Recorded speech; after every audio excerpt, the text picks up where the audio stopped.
Nicolas Bedos était l'invité de Quotidien hier soir. Il s'est plus ou moins excusé pour sa tribune anti-masque du mois de septembre. Le 24 septembre dernier précisément, le comédien et réalisateur avait choqué en publiant un long texte sur son compte Instagram.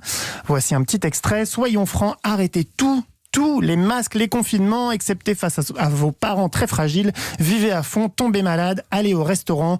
Nous devons désormais vivre, quitte à mourir. Donc voilà, petit extrait de cet appel à l'inconscience collective. Nicolas Bedos a été vivement critiqué par d'autres personnalités du monde du spectacle, mais aussi et surtout par beaucoup d'hommes et de femmes politiques, à commencer par le ministre de la Santé, Olivier Véran. Invité hier soir de Quotidien, l'acteur a été interrogé sur cette prise de position très controversée et il a fait une sorte de mea culpa. Je comprends l'indignation.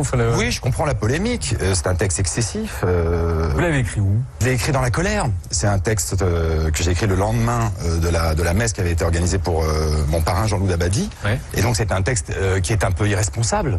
Mais ça pose la question justement de la responsabilité d'un artiste. C'est une question d'ailleurs qui est abordée dans le livre par Salvador Dali à un moment donné, qui dit: est-ce qu'un artiste a vocation à tenir des propos responsables? Je ne crois pas. Moi, je ne crois pas. Moi, quand j'achète un roman de Houellebecq, d'Henri Miller ou de Virginie Despentes, je n'achète pas un guide de conduite. Sinon, j'achète un bouquin de Marc Lévy ou je ne sais quoi. Mais non, je ne crois pas. Pas d'excuse donc, et une ligne de défense qui est celle de l'artiste, pas contraint de tenir des propos responsables, en ajoutant une dose de propos sortis de leur contexte. Face à Yann Barthès, Nicolas Bedos a assuré que dans la rue, il croisait des gens qui avaient compris parce qu'ils suivent son compte Instagram. Voilà ce qu'il a aussi dit. Ils savent dans quelle période de ma vie je me trouve, ils savent que je n'ai pas pu accompagner mes proches, que mon père est en partie parti à cause du confinement et de sa solitude imposée. Ils savent que c'est un cri du cœur.